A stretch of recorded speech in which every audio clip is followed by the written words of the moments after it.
Hello, it's Nathan from Network Special. Just wanted to pop in here before the episode starts and let you know we had some audio issues with Colin's microphone. We did our best to fix it, and you know what? We're too lazy to re-record. And, yeah, what are you going to do? Just think of it as him sounding like a droid from last week's episode with the Ewoks. Anyways, hopefully you can get past this and enjoy. Bye.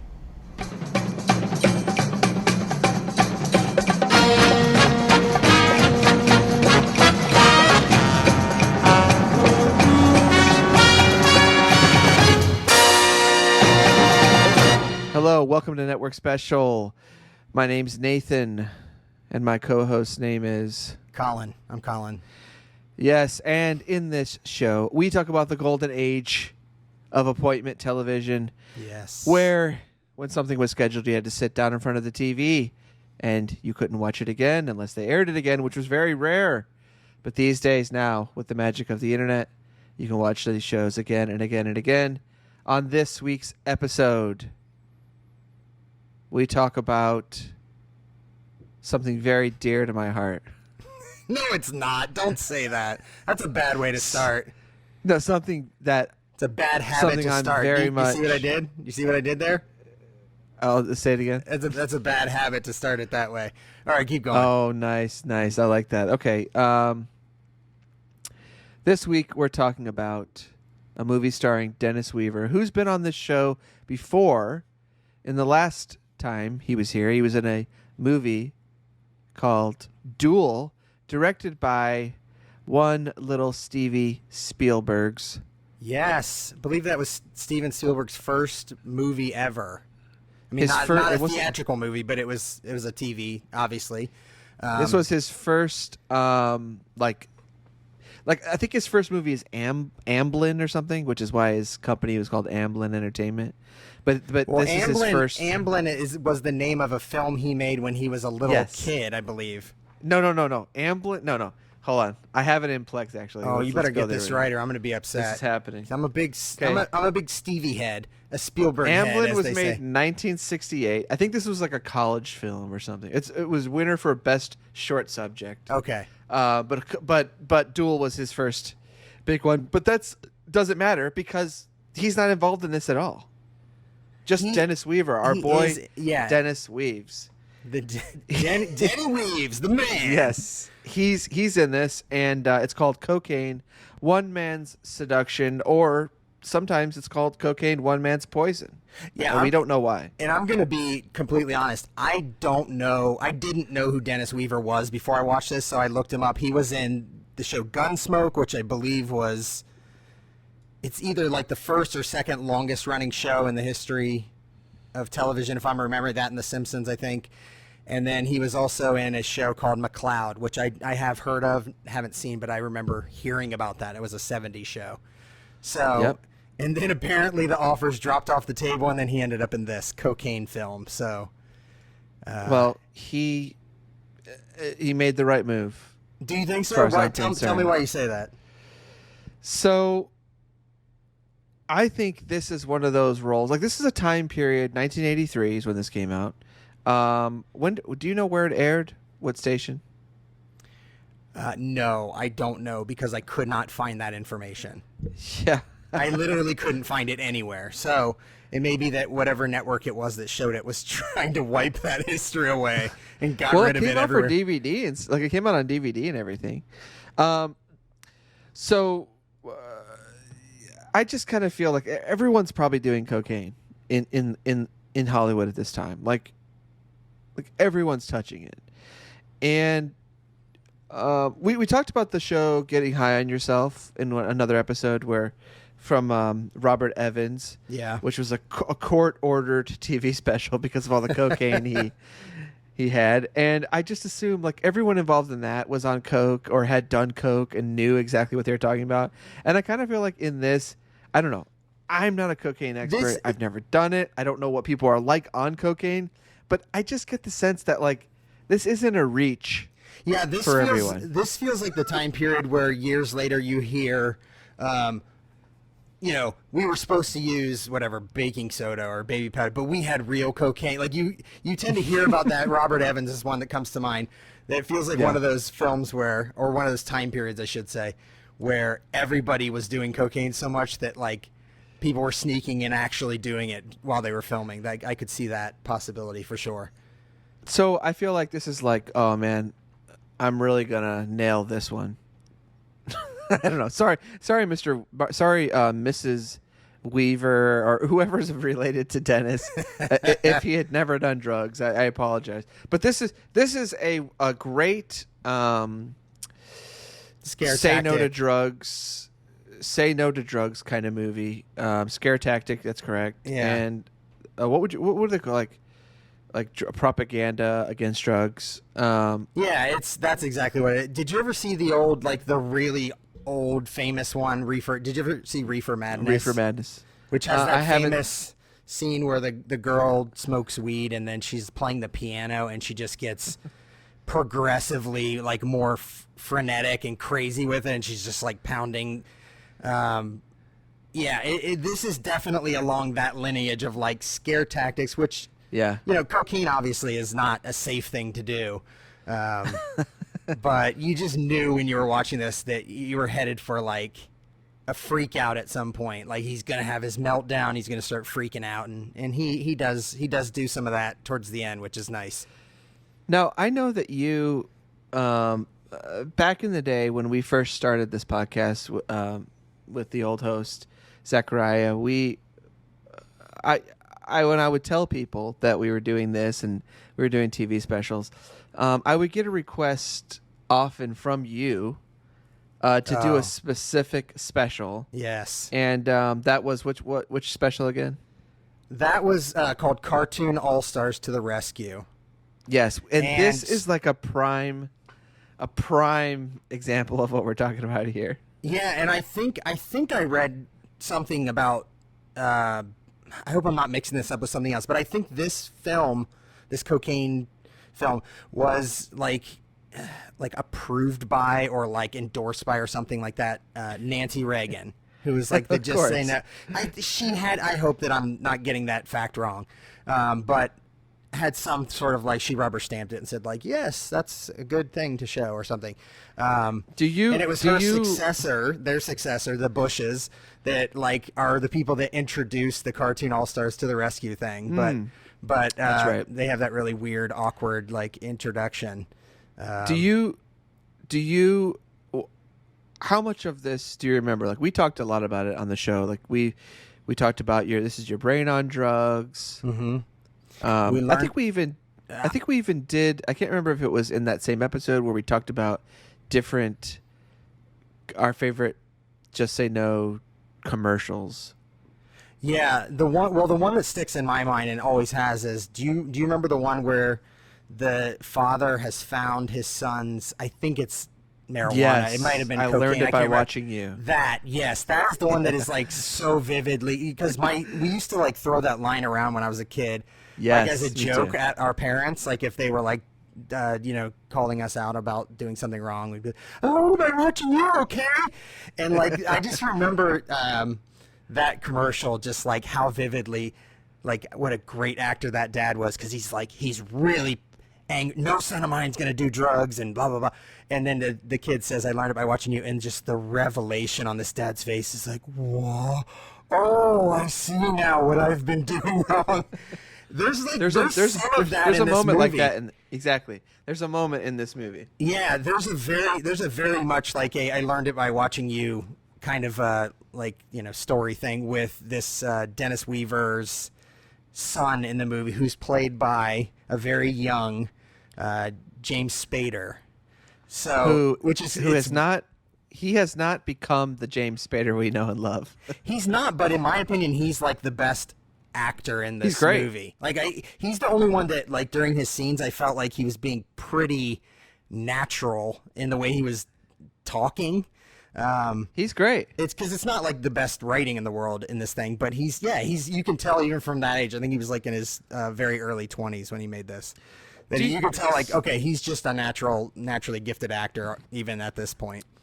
Do you think that Okay, so ever since I saw James Spader in The Office, Yes. um, Robert do California. do you like for some reason, and maybe this isn't true. I mean, I've just seen clips and stuff of The Blacklist and these horrible shows. Um, is he kind of like a Christopher Walken kind of a figure where people like to do impressions of him and things like that? Probably not, I right? mean, I haven't seen a lot of people do impressions of him, but I get what you're saying. Like, I feel like he's maybe on that that Like road. Jeff Like, Goldblum. yeah, like maybe he's like 5-10 years from like people starting to roll out the space, because he is kind of becoming almost like a character, like a Like caricature of himself at this point. In The Office is where he's like really fully into that kind of person. So maybe not, but he's great in this, and I like Dennis. He's a little like everyone's a little hokey in this, or what, the side characters are fine, they're doing whatever, but everyone's just a little bit off. But Spader's the one who's always on the road. He's always doing the right thing in terms of acting. In terms of acting and in terms of his character, he's like it's like that's a role true. That is reversal. true. He's like raising his dad. Once he finds out that his dad has like developed this drug habit, he's like the one giving his dad, grief about it and shaming him, and it's kind of a funny. I mean, it's not intentional. It's not supposed to be funny. He but says in it, he says, I'm not, you're supposed to be doing this for me. yeah, like you're supposed to be the dad, something like that. Yeah. Sorry, I just turned on the audio for this show. I was trying to, I was I was trying what to that turn was. it off, and it sounds like.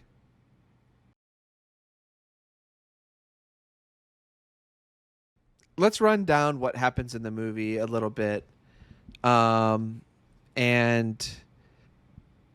talk about what we liked from it.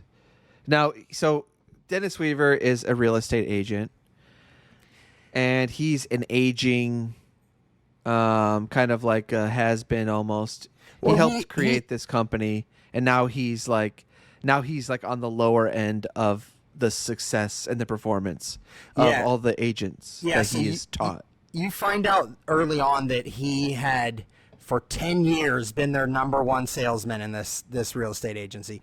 Now, Yeah. I want to say something about, you said he's this kind of this old man, this has been. There's a point in the movie, I was feeling like he was like 60, 65, something. At one point in the movie, I mean, he's got a weathered face. He looks older. He's got a lot of gray hair on the sides of his head. At one point, they say he's 47. Yeah, And I'm like, that's how it's old just he is. one of those things where people say, like, did you ever notice that people back in like men in like the 1940s and they all looked like way older. You'd see like a picture of a 30-year-old guy and he looks like he's like 70. He's got a little bit of that, even though this was made in the 80s. He's got some of that vibe. I'm like, I don't know that I'm buying this guy as a 47-year-old. But yeah, his character is like former number one at the this real estate company, and he's really struggling with it. I feel like I wonder why that is when you look at like class pictures from like 1982 and like all the seniors look like they're have already like flunked out of drug rehab and stuff. They've got like big thick mustaches and long hair, and I'm like, is there like what happened where everyone just looked really, I guess as we grow, we find better ways to look young. It's probably partly like the cameras are so much better now and they like kind of filter everything out and make us look good. But who knows? Maybe there's things we're doing now that in 2044 people will be looking back and be like, man, people in the 2020s looked old and haggard. Like, I wouldn't be shocked, I guess, if that becomes the case, because this is not the best time period in our country. But so I want to get to something that I just thought was really funny. So his character is this real estate agent. He had been like this high flyer, top earner, and you're introduced pretty quickly to the idea that he's not that anymore, and he's been replaced by this like young upstart character, this blonde guy. I mean, he looks like the perfect 80s like bad guy kind of villain that would show up with like a like a sweater tied around his neck and like, hassling somebody in some movie. And the character's name is Tad, T-A-D, Tad Voss, which I was just like, what the hell is that name? Tad Voss. It's like they were trying as hard as they possibly could to come up with like a rich, like jerky character name, and they're like, oh, what about Tad Voss? That sounds like sounds like a hell of a guy. Now, I went ahead and decided that I wanted to make my own list of great names. Oh my God, I had basically that same idea. I was like, I want to come up with things that I couldn't think of very many that were like more chachi than Tad Voss. No, so I went with it a little bit differently. I made one for each letter of the alphabet, and I instead of the taking on the kind of bro-y aspect of it, I wanted to tackle the kind of like short name, the kind of 2-syllable name. Or just like a quick angle. choppy, a real choppy quick. All right, I'm excited. excited. And also Tad Voss is kind of like no one's name is Tad. There's Tads in the world, but you know what I mean. Like it just sounds like a Mr. Show name or something. Yeah, it's very much like a sketch name. It's like you would think as soon as that was thrown out, someone would be like, "Come on, we're not using that. That's ridiculous. Like that's not going to be his name." All right, go hit me with this. So these are. Let me just say these are all. They're all a couple of letters or less, and I like these a lot. Okay, so starting with A, and then I'll make my way all the way down to Z, and for V and for T, I just kept it as Tad Voss, so that naturally it works. Okay, yeah, okay. So it starts with A. So Arn Rink. Okay. Hold on. Okay. So these don't have to be actual names that anybody's ever heard. No, they're just it's like fitting the. Okay, these are names in this universe. Arn, like when I think of Tad, like Tad is shortened for Thaddeus or something, obviously. Yeah. So Theodore. and there's and in this movie there's also a guy named Mort, short for Morton or Morty. So these are kind of like in a way these are kind of like just shortened names for what would be other things. So Arn Rink, Bip Flood. I feel like I want to like as soon as you're saying these, and we're only a couple in, I'm like attaching like personalities to these people. Yeah, so this is good. Go ahead. Chim Farn, good old Chim. Den Star, Elk Frange, Elk Frange. Yeah, I know that guy. Felt Board. This is also a short sentence. Yeah, Gil Meme. Gil Meme, all right. Her, him. Is that a guy or a girl? I don't know. That's up to the audience. Whoever you want it to be. Isley Fart. Solid. Okay, so Jam Coos. That sounds dirty. That one sounds like a sexual move or something. Ked Ram. Oh, yeah. Lug Nuts. What's his middle name? No, don't. R. Okay. Milk Chugley. Oh, I like that guy. I like Milk. I like that guy. Okay, this one's pretty good. Nat Kingle. Okay. Okay, let me tell you. Nat Kinkle. Got it. Okay. I hear what you're doing there. Okay. This guy's his full name is Oliver, but he goes by All, and his name is All Day. Sure. Pert Plus, named after the famous shampoo. Naturally. Quag Chum. All right. Rig Dip. That one's really rig dip. How long did this take you? Like, how much of your day did you not spend working? About 10 minutes. Only 10 minutes. All right, that's impressive. This was right before we started. Slig Chugley. He's related to that's Milk's bro? Yeah, cousin, something. Slig. It's from the Chugley family. Tad Voss, of course. Absolutely. Next one is okay. Okay. And then Van Dumb. Whip Smart. It's good. X Whim. It's kind of like a Yarn Ball.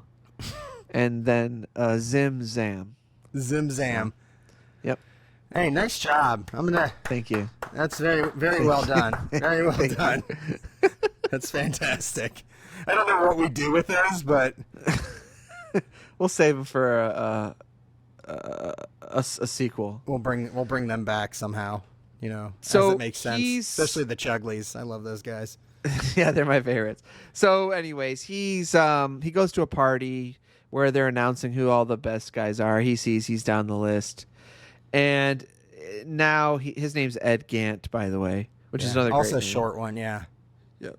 But he runs into someone at work, and she tries to kind of peer pressure him into doing some cocaine. And, Well, first of all, her name is Robin. This character, Robin. Yes. Didn't it feel like she was kind of trying to seduce him? And you've just before this Ed character's gone to the party, you see him with his wife, so okay, he's married. And then she's it felt to me immediately like she was flirting with him, trying to hit on him, kind of. Did you get that sense? Yeah, she rubs his back. She puts his hand on his back. It's very and she says a couple things throughout it that are just very clear innuendo that she's kind of trying to make a move. Yeah. She also says, so she's the first person that we see with cocaine in the film. She's got one of those tiny little, I don't even know what they're called, the tiny little bottle, tiny glass bottle with a screw off lid, and you take it off and it has a tiny little spoon. Yeah. There's gotta be a name. There's gotta be a name for that. She calls it a little toot. Yeah, just taking a little toot. That's my favorite. That is my favorite. There's a moment where she's taking it out, and she's gonna offer it to him, but instead of saying "Hey, do you want to snort or something?" She just all she says is she goes, "Toot." That's all she says. Understood exactly what that means. Toot, and he's like, "Oh no." But I was just "Oh my god, I love that." That caused me to look up. I was toot is, I guess, it makes sense that that's a slang word for cocaine, but then it caused me to start looking up what were some other slang names for great. them. Let's hear them. So, I mean, a lot of them. Do you have are, one for every letter of the alphabet? I do not, and I feel like I failed on that. Didn't do the work. A lot of them are things you've heard before, blow, candy, kind of. But I never heard Apache. Have you ever heard that? I've never heard that as a name for cocaine. Apache? Yeah. I don't know. Racist. Apache, I know, right? One of them was Florida Snow, which I thought you would find interesting as, somebody of the That's my Floridian area. Sourced from Miami. Probably. That's probably exactly where that comes from. Scotty, I looked at a couple different lists. Scotty was on a few of them. White Girl, Zip. Love Affair. I'd never heard that one either. Which one? Love Affair? Okay. Twinkle, Yam. Never heard that. One of the lists had lists of not only slang terms for cocaine, but cocaine if it was mixed with a bunch of different stuff. And I'm not joking. One of the categories on this list was, so it has cocaine base, smokable, cocaine paste, I don't know what that is, cocaine and marijuana together, cocaine and MDMA together, and then it just says, I will put a picture of this on social so people don't think I'm making it up, if you want me to. One of the categories is cocaine and vagina. That's one of the categories, and it just says, it has one nickname for that. I'm like, why is that on this list? So what is that's the called nickname? Balling. Which I feel like that should be when you put cocaine on a guy's ball. Yeah, Someone's ball. But apparently that's what it's called. But yeah, so I mean they're all. That's like when you call someone who's tall, you call them short. Yeah, they're short, right? Shorty. Yeah, exactly. What's up, tiny? But yeah, a lot of these I'd never heard of. Probably because I don't dabble in the cocaine world. But purple caps, I want to know why. Why? What does that mean? Oh, gold probably dust. just Why would it be called gold dust? Purple caps has to be because of a. I think in The Wire, they might call something a cap, where it's like a little vial. Like the cap is purple? That's how they identify. Yeah. You're going to hate me when I tell you this. One of my really good friends has been on a a mission for probably a decade at this point to get me to watch The Wire, and I've never done it. And it's not almost me? become my. I'm not the good friend. No, I don't remember you like. You've probably told me to watch it, but this friend of mine is like really wants me to watch it. Like he continuously has been talking about it for years, and it's gotten to the point where I dug my heels in, and now I'm like, I'm never gonna watch it. Tom, his name's Tom. Tom, I'm never watching it. I will start watching it the day after you die. Like I will never let you win this. But I feel like I'm missing out. There's no one in the world who hasn't seen it that doesn't have 50 friends telling them to see it. I know. And Breaking Bad is probably my favorite show of all time because I'm a living cliche. So that's why he's so convinced that I would love The Wire, even though I don't think they're like the same exact kind of show. But he must think I just like stuff about drugs. I love drug stuff. Sure. Yeah. So, anyways, he gets peer pressured. He says no. This is interesting. This whole kind of it's interesting because this is how I picture someone actually getting into cocaine as an adult, like as a 47-year-old. Like being like, because like, why would you just start doing drugs like at this age if you've never done them? Right. But like he's feeling stressed. He's not selling houses. People who are doing it better than him seem to be doing it on coke. Right. And the people that he knows that are doing coke are living their lives normally and not being weird. Yeah, for most of this movie, the people that are doing coke, you would look at them and be like, man, I gotta go get some coke. I mean, these people are like they're like super successful. They're doing great. Yeah. Well, and they're not acting crazy or anything because for them it sounds like it's very casual or something is the way they're acting about it. So like, anyway, so he's just like, yeah, well, I'll just do this. That'll keep me up tonight, and I can get some extra work done or whatever. And then he loves it, and it gives him results, and he keeps going from there.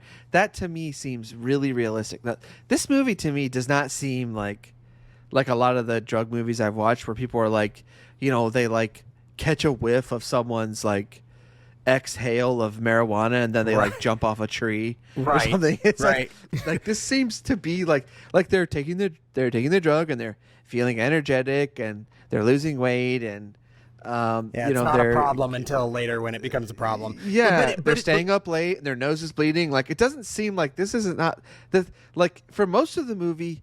The cocaine is really awesome. Right, it's fantastic. It's so that's why I feel like a commercial for cocaine. It doesn't feel like this movie is way off base. Now, again, I don't know anyone who's done. I mean, I know people who have tried coke, but I don't know anyone who's like. I would like to know what a person who has been around a lot of coke heads would say about this movie. Well, it's interesting because what you're saying is totally like. What I thought too is like everybody's doing great. He starts doing cocaine and then he becomes like way more successful as a realtor because he's got all this energy and he's like, I mean, obviously the coke's not doing anything except giving him energy. Right. So he's able to, and also he's using it as a way to kind of hang out with other people who are rich and they're also doing coke. So if he does the coke, then he has an in automatically with them. Yeah, there's this weird thing where like they explain that he was the number one salesperson for 10 years, but then they also explain kind of how he's like he is only selling houses to like starter couples and like very like middle class people. You don't really understand why that is. And then there's all these other people at the realtor's firm that are like selling these like mansions and stuff to people, and they're apparently the cocaine people. And there's a funny line, like when we get to hear Tad Voss talk one of the first times, he drops like a he calls him like, hey my man, like he calls Ed my man. He says something about like we're bros. This is all in the course of like 5 seconds, and then the way he describes, like Tad Voss is so successful because he's selling these like huge palatial places to these rich people, and the way he describes Ed and how Ed sells to like normal people is he says, "Hey, you're really good at selling crackers. They're boxes," and I was like, "What the hell does that mean?" What does that mean? Like, is that a white comment? Or because they're both white, so I don't know that it's that. You're really, hey man, I guess you're just really good at selling crackers. They're boxes. Like, I guess he was insulting him and saying like, you sell to like peons and you sell in these little crappy places. I guess. Like But, maybe like he's like saying like I sell, I sell estates. I don't know. I'm trying to think of something good. Like I sell like a fancy. Like I was just trying to think of a fancy container. Oh, got and it. he's selling like little boxes to crackers. Like that's about the extent to how good he is. Where he sells big mansions and stuff, but you're only about as good as someone who can, box up a pack. I don't know. Like if a cracker had a home, it would be a box, I guess. Well, okay, so I want to go back to something else you said. You said you feel like this is like a very, not like hyper realistic. Maybe execution of like the story and stuff, but you said you could see that this is how somebody in their mid to upper 40s starts getting into drugs when they never have before. Yeah. I guess I could see why you'd say that, but this also felt like what a lot of like anti-drug programming and like even like early on when you're seeing like little skits put on at like summer camp and things like that is like they all exist in this world where like people that do drugs are like dying to give you, the person that doesn't do drugs, to give you their drugs for free. Yeah, like sure. they're really, really wanting you to take their super expensive, in the case of this, their super expensive cocaine. And like they just keep coming back and offering it to you, and they just don't understand why you won't take them up on it. I'm like, I don't know that part of it is real. Like, I don't think that out there in the world, people may go like, "Hey, you want a toot?" And then you go like, "No, I'm good." And they're like, "Okay," and they just kind of move on because I'm like, yeah, they're thinking I paid $200 for this. I don't want to like, give it to this guy. I think that's true, but I do, but there are people who are like, "Oh, how come?" Like there is that kind of like that's what the girl does kind of at the beginning, like, "Oh, come on, this is okay." Like it's not like she's being like, "Oh man, come on, it'll get you really high, man." It's like she's just kind of being like, "Oh, it just gives you a little boost." Like I agree with you that usually if you tell someone no, they're like, "Okay, yeah. Oh, you don't do these, okay." Unless they're trying to get you hooked. So no, I think that she's trying to be nice. She's not. It's almost being like, no, I think she's trying to be like, it's almost like she's like, "Oh, I have some aspirin," or something. Right. Like that's what it feels like. I know she asks multiple times because she says toot several times, and then the last time she offers it, she says, "You want to dance?" That's what she says to him. I'm like, these are all so enticing, the way she likes to ask it, but yeah. I think this scene, you're right. I think this scene, she's too pushy for probably real life, but I don't know. I honestly don't know. Like, this is how ignorant I am of all this stuff that I'm like, oh yeah, this could totally be a movie, and I'm sure everyone who watches is like, this is hilarious. And I'm like, I don't know.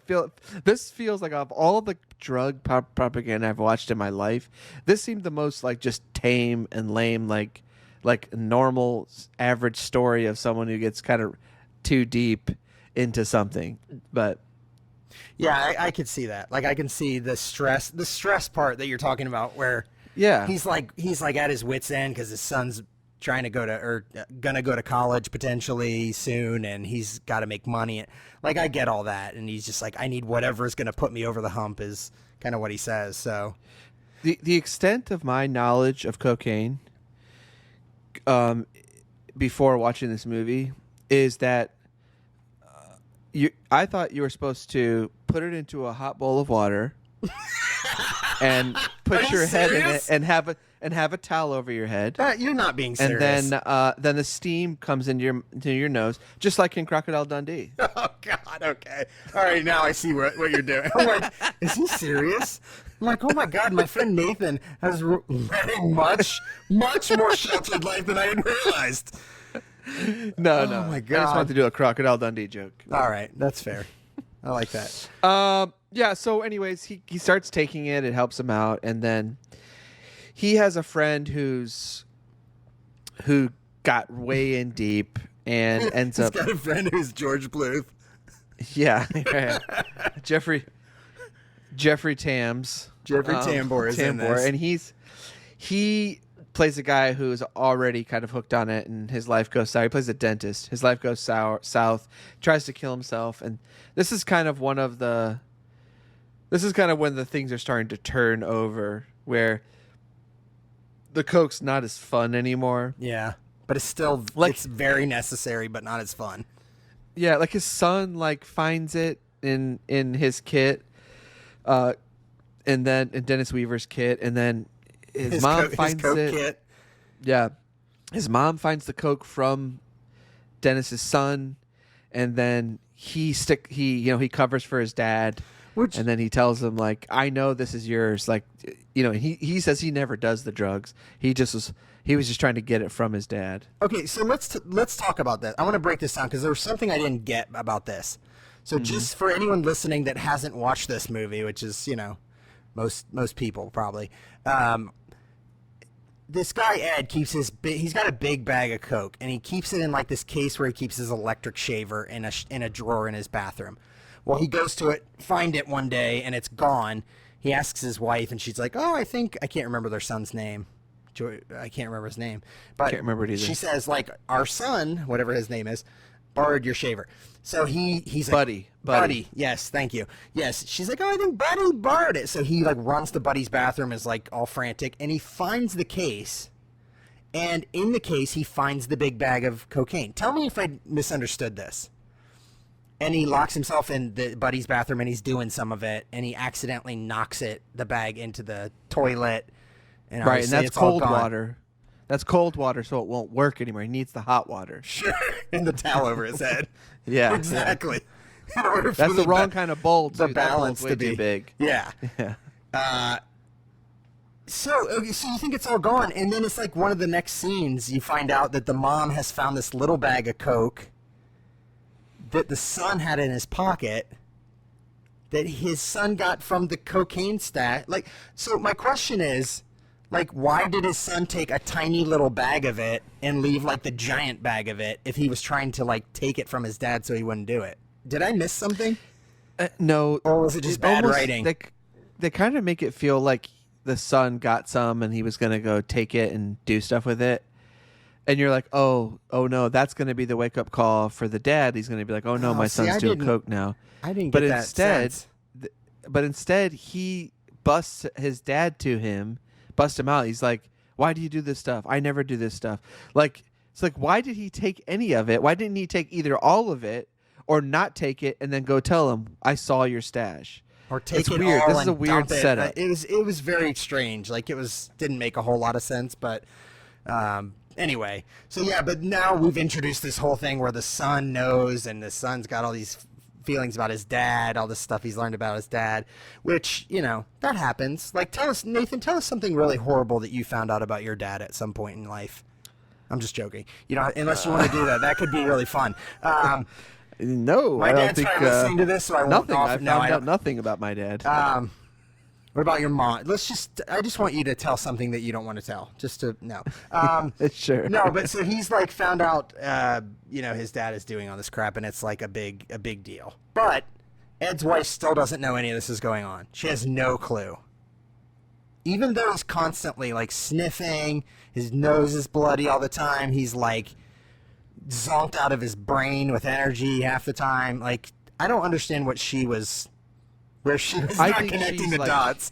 I think she's like me. She doesn't know what cocaine does. She doesn't have any clue that he might be on cocaine because she has not watched enough drug propaganda films to know.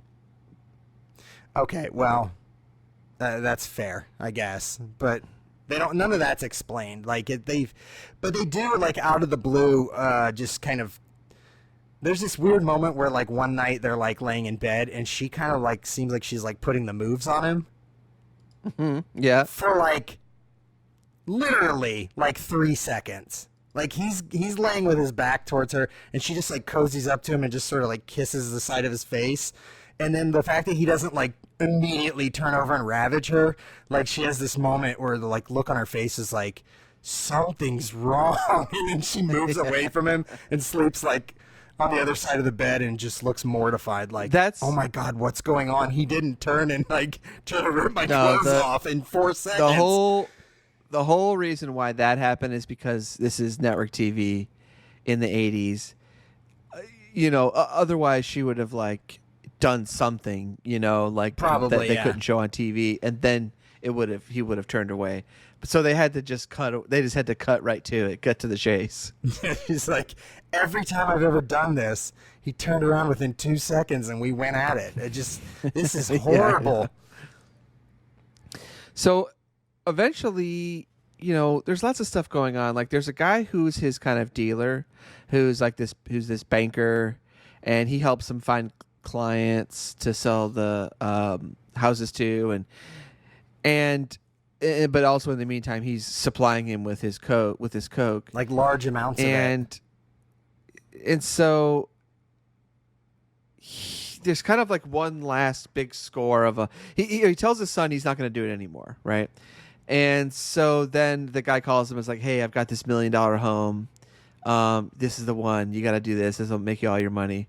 And so he decides to go and get some coke one last time from this guy. Mm-hmm. And he doesn't get any, and he breaks into it's so strange. Like all this stuff's going on in this short time. He shows up at this woman Robin's house. He thinks that's where this banker guy is going to be. And she opens the front door and she's like very upset. She's been crying. And she says, I can't remember his name either. Maybe his name is his name is something like Bruce or something. Bruce, thank you. I got to start writing these names. His real name is David Aykroyd, not related to Dan Aykroyd. Not at all. I wondered that too. No, not at all. How do you know? Not even like a little bit. Not even you know how you'll be like a little bit related to somebody sometimes. Not even just the tip. Oh, okay. Well, so she's like, oh, Bruce got arrested, and which caused Ed to say one of my favorite lines in the movie, which is he says, he's a banker. He can't be arrested. Which is like, what the hell is Ed's life? Like, what is he talking about? He's a banker. What, though? He can't be arrested. Like, it's impossible. He's absolutely right. He's absolutely right. Because they created our entire economy back in 2008? Yes. They tanked us. They can't be arrested. They all they can do is be given more money and share it with each other. Yeah, they're just supposed to get bailed out if they get caught with a brick of cocaine. Yes. They're just supposed to get some government loan that they don't have to pay back. So he gets arrested, and it's like the beginning of all shit's breaking loose. Ed's coming unwound. Yeah, he ends up going to the client. Like, he ends up finding a tiny bit of coke and snorting it as hard as he can. Like, he snorts it really hard, like really weird, like he just like pigs it up his nose. Definite like warthog vibes to the way he does it. He's like, oh. Yeah, he breaks into Robin's house, like forces his way in, like basically like takes her by the shoulder and shakes her until she's like, I threw the coke away. He goes and finds it in the trash, and yeah, you're right. He just breathes it, like, yaks it in as much as possible. Like, and so then the kind of breath you take when you've been like underwater for like 4 or 5 seconds longer than you like were actually able to, and you're just like, I'm gonna die, and you come like that's kind of how he devours the coke. So then he goes to the client, the $1 million client's home, and they're like, this scene is really funny. Yeah, it's not a home. It's like a crappy little hotel. It's like a hotel room because he's there to meet him at the hotel, and he just like loses it. He's like kind of going back and forth. He's real. They say something, and he takes offense, and then he starts thinking that like the FBI is watching him, and then all of a sudden he just has kind of like a mini like kind of little like a little heart attack or something. He does like that thing that, what is that meme where the what is the meme with like the little groundhog? Again, people are gonna rip me apart in the comments because I can't. It's like one of the most famous, the one with like surprise chipmunk or something. Is that it? Surprise chipmunk? Do you know what I'm talking about? When people put that music over it, it's like dun dun dun, and the chipmunk like turns his head really quickly. I feel like you know what I'm talking about. Maybe. Anyways, or like if you had a dog and a dog hears something way off in the distance and its head snaps around. Yeah, sure. Ed does this like 4 or 5 times in the scene where he's just like standing still, doing nothing, or saying something, and his head just snaps to the side real quick, and he's like, "What was that? What happened? Like, what is that?" And these two clients are just like justifiably freaked out by like the craziness that he's like unleashing on them. And then you mentioned, he has like a kind of a mini like whatever it is, aneurysm, It's like a stroke or kind something. Of, yeah, like he he looks lifts like his he head falls back. over dead. Yeah, and he's just like, he has this like face. That is also the cover of the VHS. Oh, it's so good. It's such a good promotional shot. So he goes to the hospital, and then that's when his wife finds out he did cocaine, and the cops find it. And he's got to go to court. He goes to court for the coke in this like judge's little tiny room. Like everyone's kind of just standing around a library. I'm like, they found like one little tiny room somewhere they could rent for an hour, and they're like, all right, turn this into a judge's a courtroom really quickly. And make everything wood. Right. And then like, the judge is like kind of lets him off since he doesn't have any, a record. Priors. So he gets some probation and he has to go to drug rehab. And then that's kind of the end. He apologized to the family, but he apologizes. He hugs both his son and his wife, and it feels like they've just completely like forgiven him and turned the page. And then as they're hugging, it turns into like an acrylic looking paint thing. It looks like a courtroom, and it's just a courtroom drawing. yeah, kind of. So I gotta say, I like this movie. I enjoyed it. I don't think it's all that hokey. I guess I'm just like spoiled by all the fear mongering of like most drug propaganda stuff. Yeah. And maybe cocaine feels a little bit harder to me than what most of these are about, which is marijuana. Yeah, that it feels like that. this seems a little bit more like, yeah, sure, don't do coke. Sure, and it doesn't sure. say like it doesn't.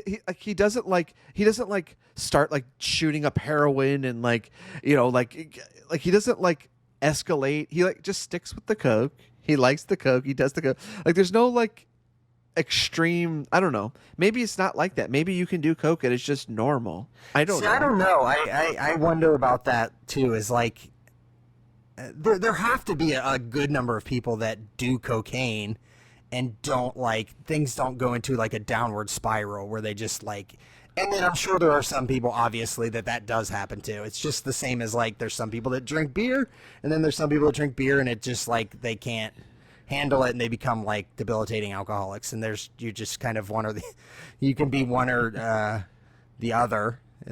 I'm sure there's things in the middle too, but like you could be one of those. I'm sure that's probably the case to a certain extent with cocaine. I distinctly remember in 7th grade, our health teacher, Mr. Manette was his name, telling us that cocaine is 100% addictive every time. So like, doesn't matter who you are. The first time you take it, you're addicted to it. Like that is something that sticks in my mind because it's is like, that true? No, I don't think so. Okay. I mean, there have to be a lot of people that have done it and been like, I don't know. Made my heart feel like it was racing, or it was not that great, and then they just don't do it again. But I remember him saying that and like being like, oh my god, that and the time he told us about somebody he knew who had a relative who had been really successful in life and started huffing paint out of like bags, and now he's like just hooked on it and sits in a trailer all day, and that's all he did. I'm pretty sure he made both of those things up, but like they're the kind of stories that like stuck in my head.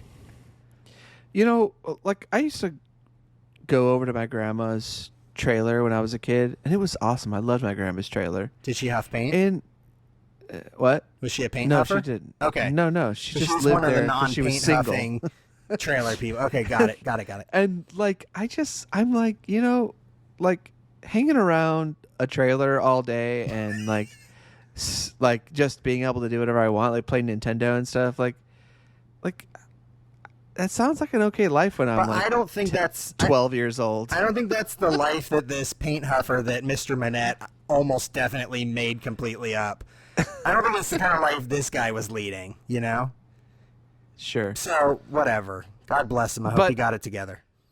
But even if this is completely unrealistic portrayal, I still enjoyed the movie. I like Dennis Weaver. I like him in things. And he's got a real like 70s man kind of look. Yes. Like a businessman. And I don't know, I just wasn't bored like I am on a lot of these things. I was enjoying seeing where it went. I liked Morty. I thought Jeffrey Tambor was okay in this. I know he's Canceled. been canceled, yeah, and rightfully so. But I don't know. I just enjoyed it. I like James Spader a lot in this. Yeah, I would agree. It was a lot better than I thought it was going to be. There were some points along the way where I laughed at things that were not intended to be funny. Like there's one Sure. clip that I really hope you can play. It's when he's having a conversation right after the wife, Ed's wife, has found the cocaine in their son's pocket. And Ed has this reaction. This is the moment that feels like the I learned it by watching you thing, because he has like the dad reaction where he's like, how can you do this? You're an athlete. You're a wrestler. You can't do this to your butt. And, well, do you think you can play the clip that I really enjoy? Because I think, we need to hear it. I will play it in the edit. I will play it in the edit, yeah. Okay, so let me, Nathan, I want you to play that clip that I mentioned earlier, mentioned that I wanted you to play earlier about the way Ed reacts and what he says to his son in this moment. Okay. Absolutely fantastic, amazing. Like goes completely. Just you gonna tell me where you got this, or do I have to smack you around? I love that. Do I have to Smack your mouth or something? You in the mouth. It was just like a weird. Like he doesn't have any other moments like that where he's just like irrationally like violent kind of. But that one, just for whatever reason, I started cracking up laughing out loud, and I was like. I really enjoyed that. I thought it was great. But overall, I would agree with your assessment of this. It's probably, especially of the time, it was probably not seen as hokey as maybe it even feels now. Do you think that he, so, like, all the people who are doing coke are kind of, like, except for, okay, so basically the only two people who have heightened personalities are him, Yeah, and his friend. And his friend Mort. Everyone else is kind of like mellow and normal, but Yeah. he seems to be. And I think it's because he's just, it's like when someone does like I've heard stories of like, someone's like, oh, try a weed cookie, and then you eat like 5 of them because you're like, oh, these are great, I love these.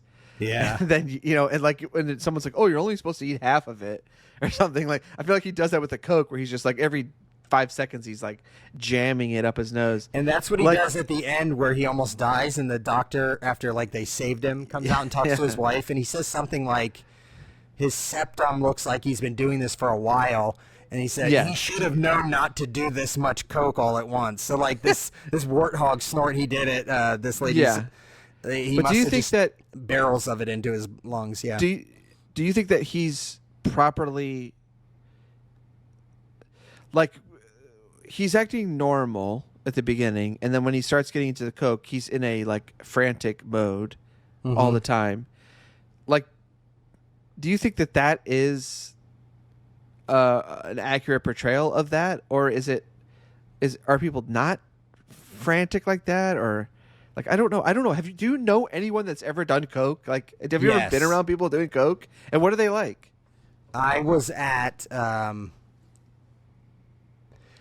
bachelor party one time that was like a couple days long at this house. And wait a second. It was you. I don't want to say everybody that was there. Because I don't know who's going to listen to this. Your buddy with the beard, wearing a wolf Buddy with shirt. with the white mustache. and I found out later that people were doing it.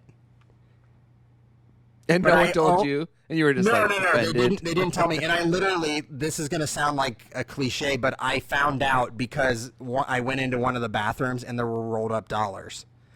Okay. And I had this funny moment where I was like, people do that? Like, I thought it was like a movie thing. Like, do people actually, apparently people actually do that. Or these people who were doing it did it because they saw it in a movie. And it was like a self-fulfilling prophecy. But that's how I figured out, like, oh, certain people here have been, like, doing this. But before that, there weren't people, like, swinging from the chandeliers or, like, bouncing off the walls. So I wouldn't say that it's always, like, somebody acting crazy wired if they're doing that. You know what I mean? Yeah. So that's about it for us and our knowledge of of drugs. That's it. We probably sound like the biggest squares. Yeah. Biggest narc doobie dorks. I don't know what that meant. Yeah. But just like complete nerds, yeah. Yeah. So well, thank you for tuning in. Cocaine, One Man Seduction. Check it out. This seems to be readily available on everywhere I've looked, so you shouldn't have any trouble watching it. And like and subscribe on Apple Music, yes, on Spotify, anywhere that you listen to podcasts. We are there. And go to networkspecialpodcast.com to find all those sources. And Colin, is there anything that you want, any kind of wisdom you want to impart? I just say, hey people, keep your nose clean. Keep your nose clean, and I'm going to say what I say at the end of every episode of Network Special. Users are losers. Losers are users. Yeah. All right. Don't do drugs. Don't do drugs. Yep. Or smack you in the mouth. Goodbye. Bye.